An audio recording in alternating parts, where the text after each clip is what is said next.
Good morning, everybody. I hope you're having a great start to your Tuesday. If you're watching the replay, whatever time of day it is, I hope you're doing really well. This is Tracy Brown, your somatic nutrition therapist, dietitian, somatic worker, all that good stuff. And so today we're going to talk about helping people who have a history of, exercising compulsory, which is I should, I have to.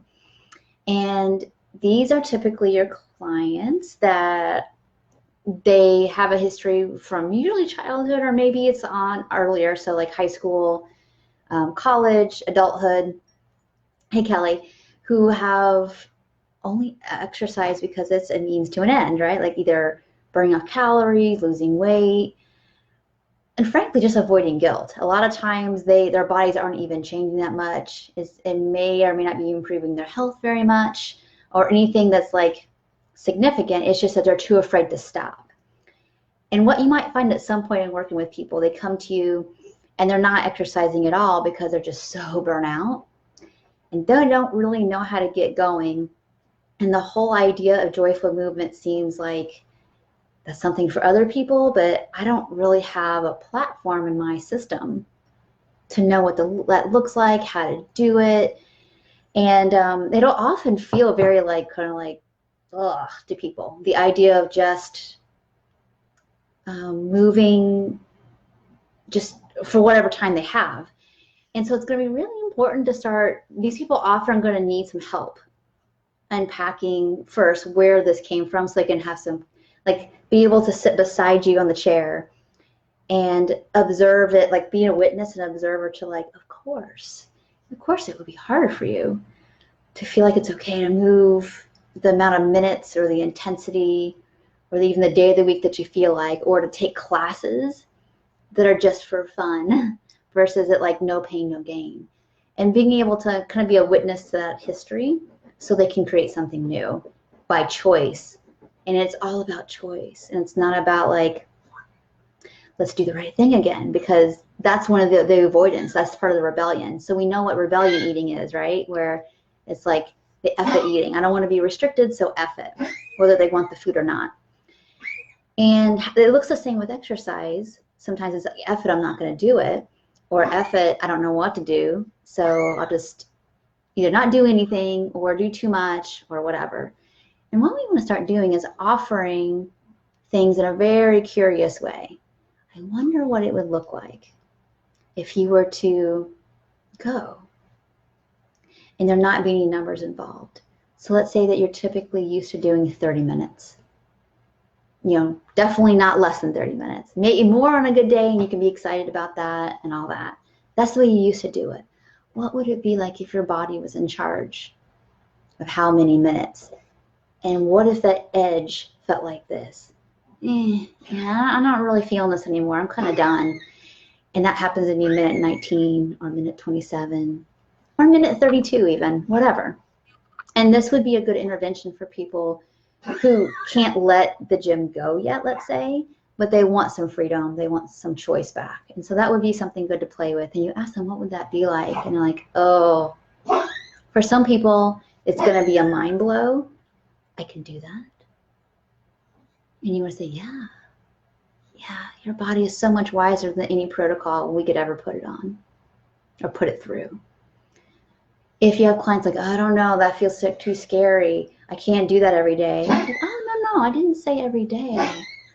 I'm just wondering what would happen if you tried it once, and how, like, could you really observe how that felt to have a no listened to and a no respected? Like, no, I've had enough. And really slow down and really spend time with it. And I know you all can hear my dog coughing in the back. He's down here, he's okay. Of course, he starts coughing, and I forgot to kick him out of the room before I started this video. So that's live for you. Anyway, that's just one example. So I actually had a session like this recently where, like, the whole session we unpacked little places of like fear, hesitance, what it felt like to be excited to have choice, what it felt like for a no to be respected, or even the idea of that being respected. And so that's one piece. That's one piece. Another piece is really going to be, encouraging clients to go outside of what they typically do. You all probably know this, is like helping them be curious of what else is offered. So their community college, other adult education classes like, tennis lessons or dance or something else that might be enjoyable. And another thing that's really going to blow your clients' minds, especially those who have really got this, like everything, their adaptive strategies are really about like being workaholics and being busy, and that gives them like an excuse not to be as present to what they want, because if they're producing something, then it's okay that I didn't do exercise. That they're really always kind of bargaining with like these different parts of themselves. But it's really important to like, if you're feeling that itch and that urge to move, what would it be like if it was enjoyable or didn't have to be hard? And that could look like, there are people that go to the gym and watch some Netflix, 2 episodes and they're out, and they really enjoy that. That's okay. There are people who take walks and listen to podcasts, and that's okay. And because that's part of the joy of it, is just spending some time listening or watching something that maybe they typically don't have time for, or they don't do at home because they're sharing the remote, those kind of things. And you make it built into your life a little bit more in an enjoyable way versus these really hardcore ways. And it starts to soften those defenses, like if it's all or nothing. So I hope this video helped. There's I gave you 2 or 3 ways to kind of start to unpack and dive in there a little bit. There's so much more to go. Like I said, I spend hours. I have one client in particular, probably on our 3rd whole session, of getting clarity on the history, getting clarity on how the choices to be compulsive with exercise and then like totally be super hesitant all worked, and we're all good survival strategies. And now we're kind of trying to bring it back home to like all kinds of options that are possible, and working through the knee jerks and the emotions and the fears and the hesitancies and the excitement that's starting to bubble up. So I'll keep sharing these. This is what this week is about. So I'd love to hear your questions or concerns or things you've done that have been good. So Kelly here says that she had a gentle walk with a client yesterday who didn't want to move because it felt like a part of a diet. Yes, so forced exercise by parents. So many of our clients have that. And Kelly, and you know this, so I'm not at all preaching to you. But it's like you're having this co-regulatory experience of something safe and good while moving the body. Really naming those experiences, what that feels like, what would happen. Those are all really powerful. And yeah, that's what this whole conversation today all week is about, is helping people dismantle what compulsive exercise or like hesitance to even move at all was really about. Like you're unpacking choose forced exercise. So that would feel like lack of choice. That would feel like punishment. That would feel like not good enough to move the body, which is why people aren't doing it. So really good. That's awesome. And start to build new experience in the system. And eventually, being able to do that on her own without you doing it with her is, going to be a lot of the growth. So that's exciting. That's great. All right. If anybody else, if you watch the replay and you have some experiences of some clients getting stuck with either compulsion or no-goes, not going there, that probably means you need to slow down. I would love to hear your experiences about that. So take your time, really unpack and slow down.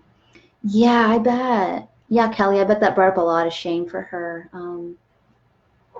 What do you think she needs? Obviously, besides safety, besides like unshaming herself through her interactions with you and movement, what do you think is the hardest thing for her? I've got a few minutes here if you wanted to say more about it.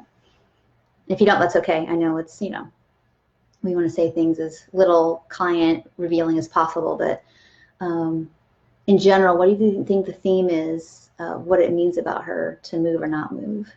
And that's the overcoupling, that I'm this or that based on my movement, and therefore I don't move, and therefore I feel bad. And there's lots of avoidance that happens to avoid that shame. Do you have any ideas about that, or what do you think she needs?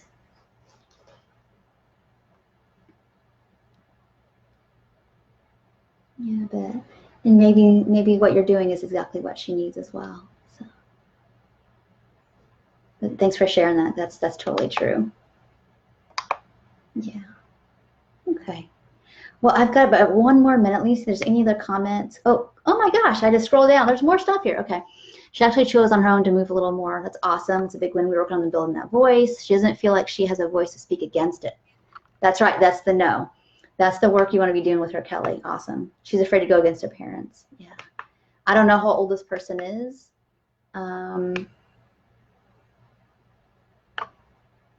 Okay, she's afraid she's going against her parents. Yeah, it's tough. And again, if this is an adolescent, I mean, there is some navigation about that. So obviously, if as an adolescent, if you can, if the parents are open, to talk to them about like, hey, how can we express your concerns about food or weight or movement without it being shaming or without the pressure, because the pressure is what's causing the distancing from the movement. If that's possible, if there's an adult here, then we are going to have to help her, build up this sense of like body autonomy, and that the no to moving is really, really important. The no is more important right now than the additive of the movement. And once the no is like, she feels like that is totally acceptable to say no to movement and to do it in a way that she wants to, then there's going to be like, okay, my body inside is like, this is my space. I'm respecting my yeses and nos, and I can get more curious about what would feel good and that not be judged. So hope that helps. But thank you so much for, I didn't know I have a little scroll down button with 30s. Okay, awesome. Thank you. You're right on top of it. That's awesome. Thank you for helping me out with that. Yeah, the no is going to be really important to identify that and to really stand in it, like you said. And then really just don't think that you can't really go too slow with this. Really unpacking like where that edge of the no is, and other circumstances, certain ways in which moving would feel better, feel worse. How does she know? What's it feel like to respect that? What's it feel like when she does something on her own that was her choice? What's that feel like? And if there's any, if it's all excitement and good, you're good. If it's there's yay and there's also scary, then that part that's scared needs more, support. So I bet you're doing awesome with that though. So, all right, well, I need to hop off to the next thing, but thank you all so much for coming live. I really appreciate it. And if you have more circumstances like this one, please share them below, tag me, and we'll have a good conversation about it. If not, I will be doing a live video on Tuesday. Let me look at my schedule. Tuesday it's going to be in the morning, so it'll be a regular time, like 8:15ish, 8:20, that I'll hop on live. That's a.m. Eastern.